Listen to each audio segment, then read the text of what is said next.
Good morning, all of you. Welcome to class BA first year students. देखिए, हम लोग चर्चा कर रहे थे वर्साई की संधि। प्रथम विश्व युद्ध के पश्चात मित्र राष्ट्रों और दूरी राष्ट्र जिनके मध्य प्रथम विश्व युद्ध लड़ा गया था, इन दो गुटों के मध्य जो प्रथम विश्व युद्ध लड़ा गया था, प्रथम विश्व युद्ध की समाप्ति के पश्चात दोनों पक्षों के अंदर जो शांति समझौता हुआ था उसे वर्साई की संधि कहा गया था। ठीक है, तो हम लोगों ने ये जाना था कि मित्र राष्ट्रों ने जो वर्साई की जो संधि की थी, ठीक है, ये एक संधि नहीं थी, एक तरह से आमने सामने की वार्तालाप नहीं थी। ये तो मित्र राष्ट्रों ने शर्तें अपने आप बनाकर दूरी राष्ट्रों या जर्मनी पर क्या की थी, लाद दी गई शर्तें थी। क्योंकि जर्मनी को तो ये था कि जो संधि की शर्तें हैं ये आमने सामने की वार्तालाप में तय होंगी, लेकिन मित्र राष्ट्रों ने क्या किया था, शर्तों को तय करके संधि का प्रारूप बनाकर और जर्मनी के पास भिजवा दिया था। और जर्मनी ने, हालांकि इसकी जो शर्तें थी वो जर्मनी के लिए असहनीय थी, जर्मनी ने इसकी आलोचना भी की, लेकिन मित्र राष्ट्रों ने क्या किया, युद्ध की धमकी देते हुए या युद्ध की धमकी की चेतावनी देते हुए जर्मनी को मजबूर कर दिया था इस संधि पर हस्ताक्षर करने के लिए। ठीक है, देखो जर्मनी के राजनीतिज्ञ भी क्या थे, मजबूर थे। हालांकि जर्मनी की जो जनता थी वो इस संधि का ये जो प्रारूप था, ये जो संधि की जो शर्तें थी, इससे वो दुखी थी। क्यों? क्योंकि इससे क्या हो गया था, जर्मनी के बहुत सारे प्रदेशों को छीन लिया गया था। जैसे कि हमने कल पढ़ा था, जर्मनी को अपने 25,000 वर्ग किलोमीटर का क्षेत्र उससे छीन लिया गया। 70 लाख नागरिकों से उसे हाथ धोना पड़ गया था।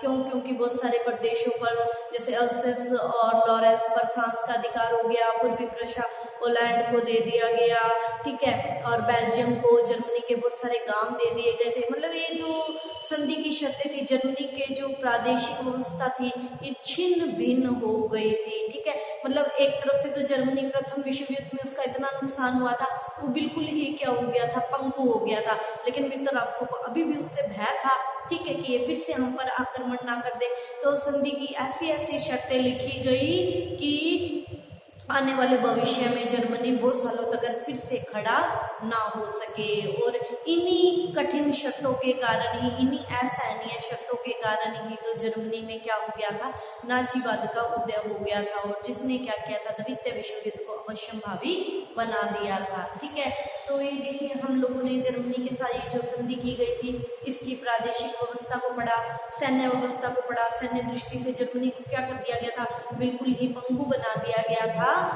ताकि जर्मनी फिर से खड़ा ना हो सके, फिर से मित्र राष्ट्रों से युद्ध ना कर सके। क्यों? क्योंकि मित्र राष्ट्रों को जर्मनी से भय था, इसलिए वो जर्मनी को क्या करना चाहते थे, खत्म करना चाहते थे। इसलिए उन्होंने जर्मनी को सैनिक दृष्टि से क्या कर दिया था, पंगु कर दिया गया था। ठीक है, अब आज हम पढ़ेंगे जर्मनी के साथ जो आर्थिक व्यवस्था की गई थी, ठीक है, उसके बारे में हम लोग पढ़ेंगे।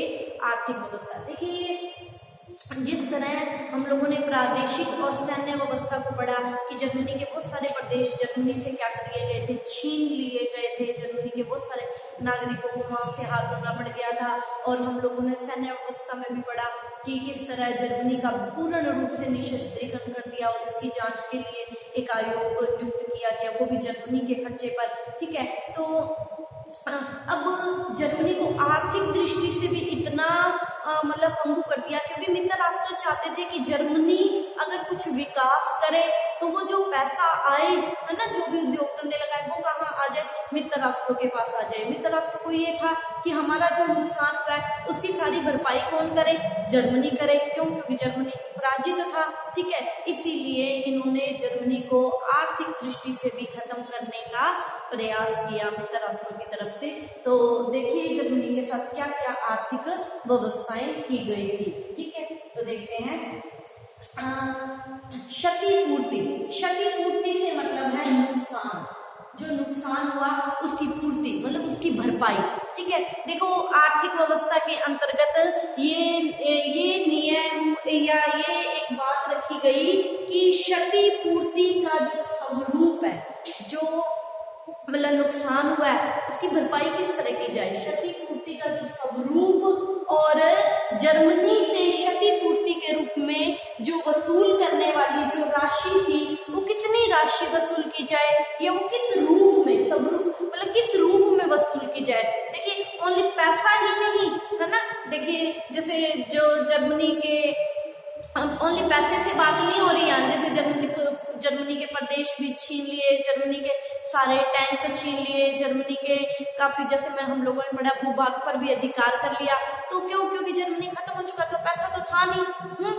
तो अब पैसा नहीं था तो क्षतिपूर्ति का जो भरपाई है वो तो करनी है, तो उसका स्वरूप मतलब ओनली पैसे नहीं, इस रूप में भी लिया गया, जैसे उसके प्रदेश है, जैसे उसके पशुधन है, उस रूप में भी। ठीक है, तो ये जो क्षतिपूर्ति का स्वरूप था और ये जो कुल वसूल की जाने वाली धनराशि थी, इसका निर्णय लेने के लिए एक क्षतिपूर्ति आयोग की स्थापना की गई और इस क्षतिपूर्ति आयोग को ये कार्य सौंपा गया कि आप तय कीजिए कि क्षतिपूर्ति का स्वरूप क्या होगा और कितनी राशि जर्मनी से क्षतिपूर्ति के रूप में ली जाएगी। ठीक है, तो इस आयोग को टाइम भी दिया गया, तो इस आयोग को 1 मई 1921 तक अपनी रिपोर्ट देने को कहा गया। ठीक है, और आयोग को वार्षिक किस्तों की राशि और अदायगी के ढंग तय करने को कहा गया। ये भी कहा गया कि आप जो भी स्वरूप बनाएंगे, तो देखिए एकदम से तो सारा पैसा जर्मनी भी नहीं दे सकता है ना, तो वार्षिक किस्त के रूप में लिया जाएगा और वो वार्षिक किस्त कितनी होएगी और किस ढंग से वो किस्त ली जाएगी, ये जो जितना भी कार्य था, ये जो क्षतिपूर्ति आयोग नियुक्त किया गया, इस आयोग को ये कार्य सौंपा गया था। ठीक है, अब देखिए और अब क्या कहा आगे, आयोग की रिपोर्ट आने से पहले ये तो देखिए 1921 में रिपोर्ट आई, 1919 में संधि हो गई थी, 28 जून 1919 को जर्मनी ने इस प्रारूप पर, वर्साई प्रारूप पर साइन कर दिए थे। देखिए अब 1921 में इस आयोग की रिपोर्ट आई, इस आयोग की रिपोर्ट आने से पहले ही ये कह दिया गया था कि जर्मनी, आयोग की रिपोर्ट आने से ही पहले जर्मनी को क्या है, $5 अरब का सोना और जहाज अदा करने होंगे, इसको मित्र राष्ट्रों को। ठीक है, कि जब तक आयोग की रिपोर्ट नहीं आ जाती किस तरह की राशि वसूल करनी है, तब तक जर्मनी $5 अरब का सोना जहाज मित्र राष्ट्रों को अदा करेगा। ठीक है, तो जर्मनी के साथ आर्थिक समझौते को लेकर दूसरी शर्त ये थी। अब देखिए तीसरी शर्त क्या थी, तीसरी शर्त ये थी कि आयोग की मांग करने पर जर्मनी 10 वर्षों तक मित्र राष्ट्रों को 20 लाख टन का जहाज प्रतिवर्ष देगा।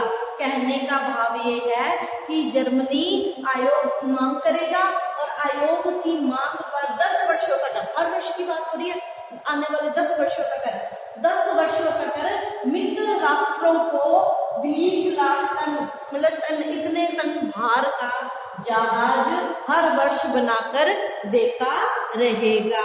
ठीक है, अगर जर्मनी ऐसा नहीं करता है, 20 साल तक ये 10 साल तक ये 20 लाख टन का जहाज हर वर्ष बनाकर नहीं देता है, ठीक है, तो आयोग क्या करेगा, जर्मनी के खिलाफ कार्यवाही करेगा।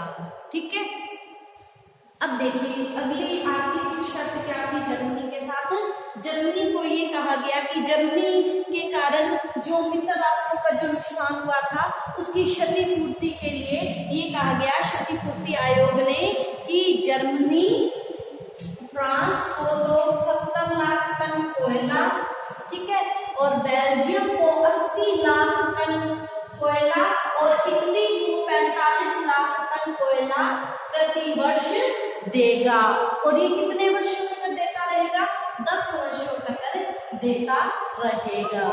ठीक है, देखिए जर्मनी पहले ही खत्म हो चुका था, तभी तो उसने शांति समझौते पर साइन किए थे, हार स्वीकार कर ली थी। ठीक है, उसके पश्चात भी देखिए जर्मनी को आर्थिक दृष्टि से भी और भी पंप बनाने का प्रयास किया जा रहा है कि जर्मनी देखिए फ्रांस को 70 लाख टन कोयला और बेल्जियम को 80 लाख टन और जर्मनी इटली को 45 लाख टन कोयला प्रति वर्ष देगा और ये 10 वर्ष तक देता रहेगा।